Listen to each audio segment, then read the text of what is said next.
a fantastic gentleman on today, Dr. Jerome Dixon, one of just the kindest men, so smart and so wise, going to give us some knowledge today about the incredible synergistic properties of our nutrition. Dr. Jerome Dixon, how you doing, sir?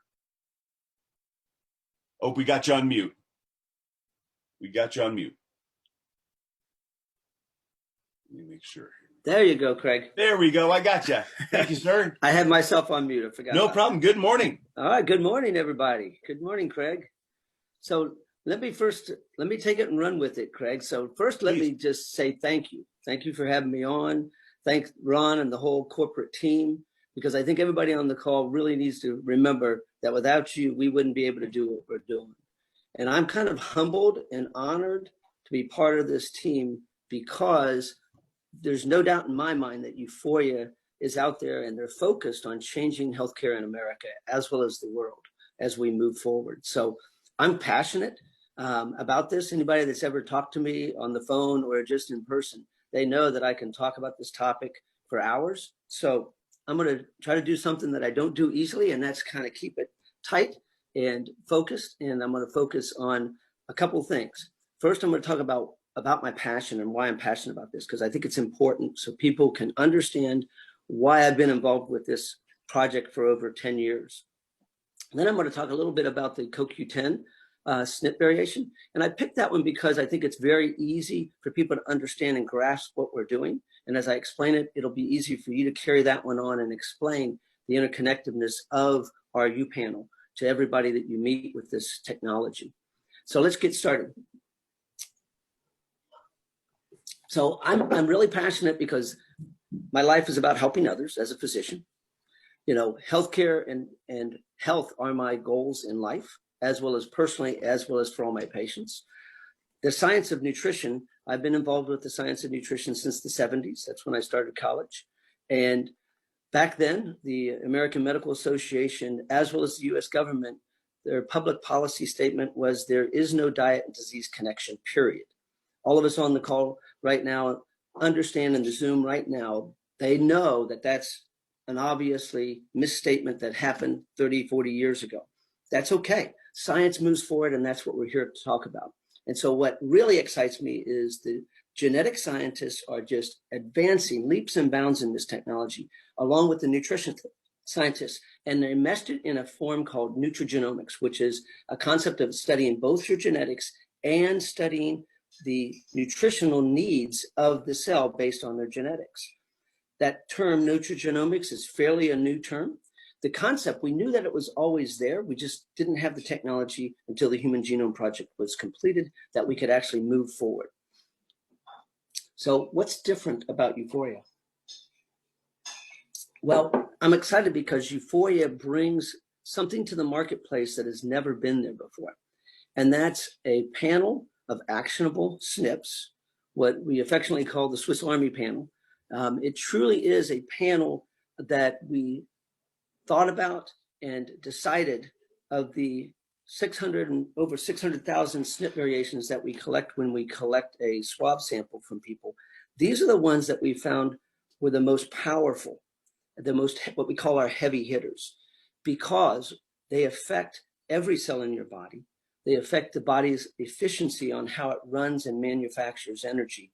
And we're going to talk a little bit about that when we talk about the CoQ10 gene. So applied nutrigenomics is a concept I want you to take home from the talk today, because nutrigenomics is the science of studying how genes and nutrition play. What's different about Uforia is that we're taking that science and applying it in a way that makes it easy for everybody to understand and do. And I think the power for me, it's the doable thing. Okay, that's the goal. The goal is if it's too complicated, people won't do it. Okay, and how does that impact human health? Well, it impacts it because if you can do something on a daily basis, what Ron always talks about, habits are what you makes your health. It's not a fad. This is something that we want to build into people's habit, and taking food on a daily basis, because our nutrition and our practitioner are food-based items, that you're a bite full of food twice a day, is what I tell my patients, can change your healthcare. And so that functional application of nutrigenomics is what sets us apart from everybody else on the market. And that's exciting. And what does that do for your body? It literally turns your body and turns genes on and off, okay, what we call epigenetics. It supports genes where they can't quite do what they would like to do in a way that allows your body to be more functional and definitely more efficient. And if your cells, every cell in your body is more functional and it's more efficient, guess what? Everything else it's supposed to be doing is better. And that excites me because I see it every day in my office, how this technology impacts people's lives. So Craig, let's talk about CoQ10. So why did I pick CoQ10? Because you saw that big panel of our Swiss Army knives. I picked it because, as I mentioned earlier, that it's a classic example of an actionable SNP. Okay, for those of you who don't understand a SNP variation, it really is just one molecular difference between one person and another, but it makes a huge impact on how your body reads your genetic code. So that one SNP variation at that NQ1 gene is literally allowing us to understand how you process CoQ10, which is coenzyme Q10. Well, let's first back up and say, okay, what is coenzyme Q10? Most people know the term, but they really don't know what the physiology behind that is. So what is it? Well, it's in all animals, bacteria, humans. It is one of the key enzymes that is used in manufacturing energy, and it's a key antioxidant, okay? But it's fat soluble. So why is that important? Because fat soluble things can pass through cells easily, because our cells are made of what's called a lipid membrane, which is fat. So it allows it to pass in and out of cells very easily. But there's two forms of it. There's ubiquinone, which is the oxidized form, and which is oxidized, and you think about antioxidants. And then there's the reduced form, which is ubiquinol, which is the antioxidized form, okay? So why is that important? Well, your energy production is within the mitochondria. And within the mitochondria, we talk about cellular energy, and the mitochondria is the kind of the powerhouse of every cell. They're called organelles. And so that powerhouse cell or organelle within the cell does something we call aerobic cellular respiration.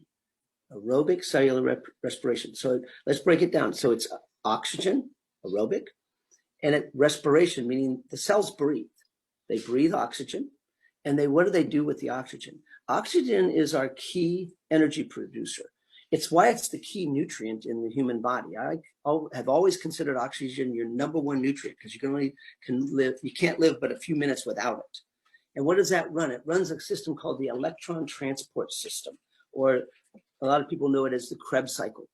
And the Krebs cycle is literally using CoQ10 as an enzyme system to transport electrons down a chain of reaction that at the end of that chain reaction creates ATP, adenosine triphosphate, which is, for a best thing, the way to think about it, it is your energy molecule. If there's one energy molecule in the body that you really want to think about, it produces 80 to 90% of the energy within the human body. So that is key. So if you can create energy within every cell of your body better, more efficiently, guess what happens? Every cell in your body, no matter whether it's a brain cell, whether it's a liver cell, whether it's a stomach lining cell, whatever it is, a kidney cell, it will efficiently do its job better. And it will efficiently do repair and maintenance better. Okay, it will efficiently reproduce itself better. That is what you call health. Health is based on the body's ability to regenerate itself, to repair itself, and to maintain itself. And the better we do that, the better health we have. So where are these mitochondria located? Well, if you think about it, they produce energy. So the higher concentration of the mitochondria are within those high energy requiring organs, like your heart, your liver, your kidney, because they're working day in and day out to cleanse your body or keep your body running like the heart. So why is all this important? Okay. Well, it's important because within the biosynthesis, because we can make CoQ10, it's kind of like a vitamin, but it's not a vitamin because vitamins are things we can't manufacture in our body. But CoQ10 we can manufacture in our body. However, that requires about at least 12 genes to manufacture CoQ10 within the body. And we know that there are mutations and SNP variations within those 12 genes that impact people's ability to actually manufacture CoQ10 efficiently, thus can lead to CoQ10 deficiency inside the cell. That makes it dietary intake, makes dietary intake very important to all of us, okay? So on average, we want to eat foods that are rich in dietary CoQ10. However, if you think about it, what I just said, the highest quantities of those things usually come from, organ meats, okay? Well, in America, we don't eat a lot of that. And in our diet in America, a lot of people are swinging and moving their dietary choices more towards a plant-based diet, which is very important for our health because there's a lot of benefits to that. And we can go into that on a later call sometime if needed. But we kind of get that idea that people are gravitating towards more healthier diet. As well as they do that, they're getting less CoQ10 in their diet. CoQ10 is essential for the Krebs cycle, as we mentioned. And that is literally creating free radicals within your body. So what we do with the panel is we actually have taken all the super antioxidants that your body makes, and we rev those up in the panel as well. Things like glutathione, superoxide dismutase. Those are used to help protect the cell as you're making your own energy. Because what people don't realize, at least I don't think most people realize, is that we generate more free radicals within our body than the environment will ever impact us from, okay? I'll repeat that. We generate more free radicals within our body than the environment will ever impact us on. So endogenous, meaning antioxidants that you make in your body, are the most important, not just what we eat. Now, what we eat triggers you to make those. And so that's where this product fits in and how we can actually make more antioxidants like CoQ10, or we support it by giving you CoQ10. So CoQ10 is an antioxidant. So let me take a breather. So CoQ10 is needed to run the cell, to make the energy, so you can, do everything you do in your cell. But how does it do that? Well, CoQ10, is, as I mentioned earlier, is made up of two different molecules, ubiquinone and ubiquinol. There's an enzyme system right in the middle of that little circle going back and forth. And that enzyme system is exactly what we look at with regards to our Uforia panel. It's the NQO1 SNP variation. You can easily say it's CoQ10 reductase. And what it's doing is taking that oxidized form of CoQ10, ubiquinol, and reducing it back to the active form of ubiquinone, and reducing it to ubiquinol, okay? And so it's a little wheel going around, like the hamster running on the little wheel. So it's the energy that it allows you to manufacture CoQ10, so to speak. So without having that, you can't make energy efficiently. So what did we do in the panel? We realized that this will tell us whether you can use ubiquinone very efficiently, or whether you, as an individual, need the ubiquinol because you cannot efficiently run that little circle within your energy cycle. We put ubiquinone or ubiquinol or CoQ10 in every product, in Practrition, in Nutrition, and we do that for a reason because, as I mentioned, most of us are not getting enough of it in the diet. The technology and genetics is showing us that a lot of people have some problems with manufacturing enough CoQ10 in their body. As you age, your manufacturing of CoQ10 drops as well. So it made logical sense to put it in there. But the key is, what form do we put in there? Well, if you can process that little cycle and go round and round without a problem, we put ubiquinone. If you have more difficulty doing that, we put ubiquinone. So the question comes up, how much do we put in? All right? Because you can have all products, and that's a marketing thing that people say, how much do you need? Okay. For a generally healthy population, I'm not talking about a sick patient or a diseased patient that has medical problems, but for general health, we picked the level of about 50 milligrams to put in our product. Why did we put that? Well, because it's a good rough amount about if you get that much in your diet on a daily basis, you're going to be pretty good if you're generally healthy and don't have a disease or have a drug that interferes with CoQ10. So as we do that, what does that mean to you to try to talk to somebody and say, well, if they ask how much is in there? Well, this is the way I like to explain it to my patients. It's about how much you would have to eat to get the same amount. So how much would you have to eat? Well, let's just use the high sources of things that have a high source of CoQ10 in them to eat them. So for a kilogram of beef liver, okay, a kilogram, for those of you who don't know kilogram conversion, it's about 2.2 pounds. 2.2 pounds of liver contain about 50 milligrams of CoQ10. A kilogram of sardines contains about, 2.2, 50 milligrams of 50 to 60 milligrams of ubiquinone. So we're putting quite a big amount. If you tried to eat a diet that contained that much CoQ10, I think it'd be pretty much impossible to do that. So when somebody looks at the product and even though you can buy higher doses of CoQ10 on the open market, the reality is how much is necessary, okay? And I know Jen has talked about this in the past on some of her talks. It's not about maximizing everything and blowing it out of the water to where a point that the body can't use it. What we're trying to do with nutrition is make a product that is usable, but not so overloaded with ingredients that it actually requires energy to get rid of it, because either your liver has to get rid of it or your kidneys have to get rid of it. It's a workload for the body. So it's that synergistic balance that took years of looking at and making the algorithm of you and making us understand what is the need of the cell, based on the SNP variations that we're looking at, those high-powered, actionable SNPs.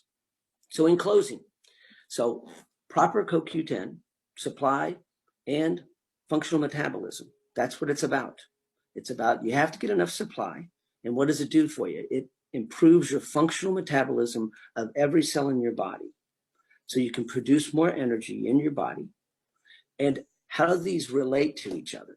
Well, they relate because we talked about that Krebs cycle, that energy, the respiratory inside the cell, how the cells kind of breathe and make energy.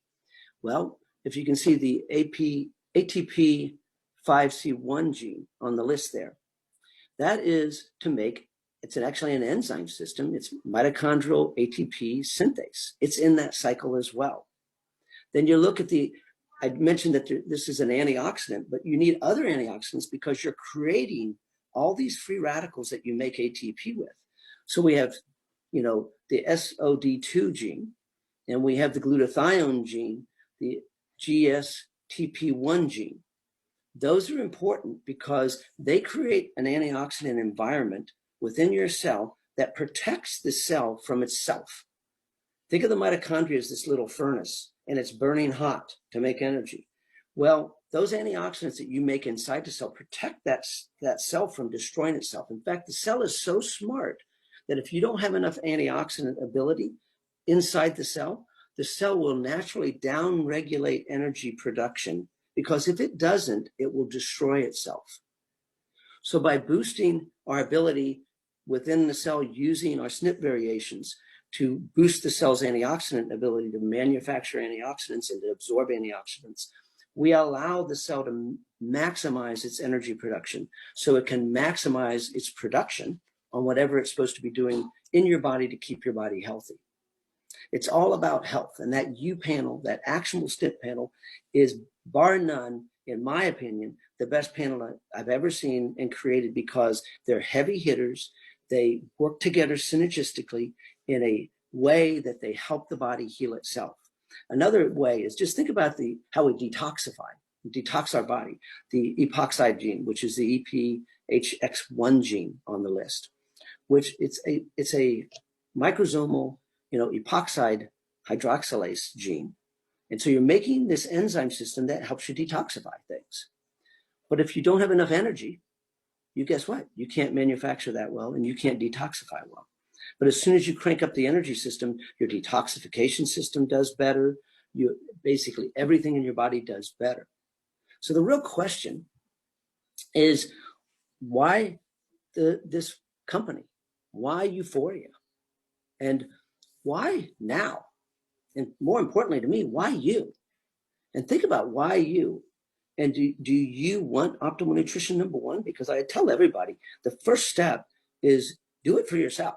Because if you're not healthy, it makes it more difficult for you to spread this message, because this truly is a message. It's a message to get this technology to the people and to talk about it and make them understand this is not something that we have to wait another 50 years on. We can take advantage of it right now. Uforia Science is the applied nutrigenomics company for the 21st century. Applied nutrition is the key. We took it the next step. There's a lot of companies out there giving you genetic information and saying, well, eat this and eat that. But hopefully I've made my point that to know the knowledge and then go to try to eat the foods or even buy the supplements you want to buy to match up to your genetics is extremely difficult for the general population. And what we want to do is we want to do the turn of this century what happened the turn of last century. So everybody has their analogies on how they explain, what Uforia really is and what we're trying to do with the technology that we have in our hands. And I like this analogy best, okay? And I go back another century to what happened at the turn of the 19th century. And what was that? What was the big revolution that happened for all of us? And that was the fact that we had electricity. And it was Tesla, and it was Einstein and Edison. Those people changed the way that we look at the technology of the world. With that being, so what did they do? Well, Tesla, he had the science, he had the innovation, and the inventions. But why did Edison top him and best him in the knowledge that he had? And the way that happened was Edison had a team of scientists. It wasn't just him. Tesla was by himself. They innovated a bunch of inventions. But more importantly, they took those innovative inventions and they took it to the American people. And they took it through their sales force around the United States, around the world, and changed the world that we live in now through that technology.